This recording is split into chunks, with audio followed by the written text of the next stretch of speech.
Good morning. It is Sunday, January 25th. I just thought I'd make a real quick video. It is about 6:30 in the morning. We're living in the most amazing times, and there is so much crazy stuff going on.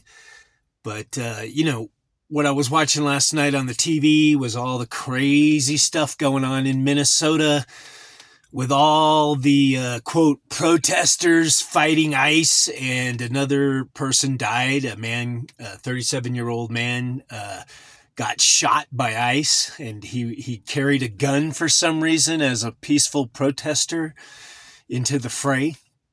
But that's kind of the insanity we're living in.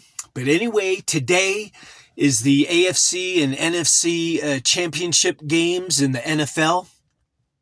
In the NFC, it is the Seattle Seahawks against the Los Angeles Rams. And then in the AFC, it is my boys, the New England Patriots against the Denver Broncos.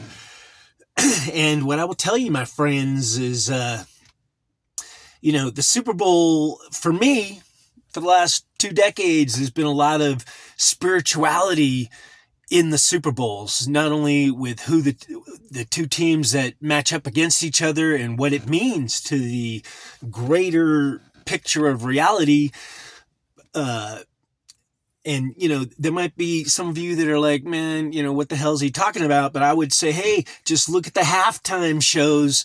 Most people would say that they almost have been looking like satanic rituals the last couple of years.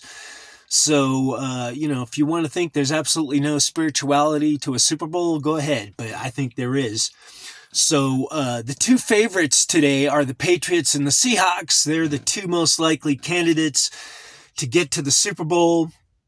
Me as a parlay master, a guy that places wagers every day, I can't believe it, but I would be on both sides of that Super Bowl. But my heart is with the Patriots, and that's who I'd want to have win. But from a spiritual perspective, Seattle is on the left coast. The Patriots are in Boston on the east coast or the right coast.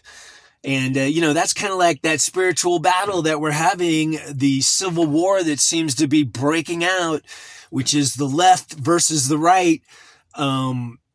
Patriots, the left kind of hates the MAGA, America First, people that are patriots that wave the red, white, and blue. If you look at the protesters, most of them, the American flags are upside down. They seem to kind of not like America or think it's completely screwed up. They don't like the founding fathers, and et cetera, et cetera. What I think is the left has been drinking Kool-Aid, a lot of misinformation. But Seattle is kind of like a home base for the Kool-Aid drinking, left-minded insanity. Their cities are filled with people that seem to want to make their own laws, Antifa, anarchists, etc. So, I'm not saying the Seattle Seahawks are evil or anything like that, but I'm just saying this game, if it ends up being between Seattle and the Patriots, that might be the spiritual significance of who wins that Super Bowl as an indicator of the direction this country might be going immediately after the Super Bowl. So anyway, I'm going to leave it at that. And, go Patriots. I hope it's just some really awesome games today. And, if the Patriots win, it's opening up some amazing possibilities for me personally. But I'm not going to get ahead of myself. I'm going to wait for the smoke to clear on today's games and see what's going down. So anyway, thank you for watching. Much love. May your path be blessed, and if you wagered on the games, may you win. All right, catch you later.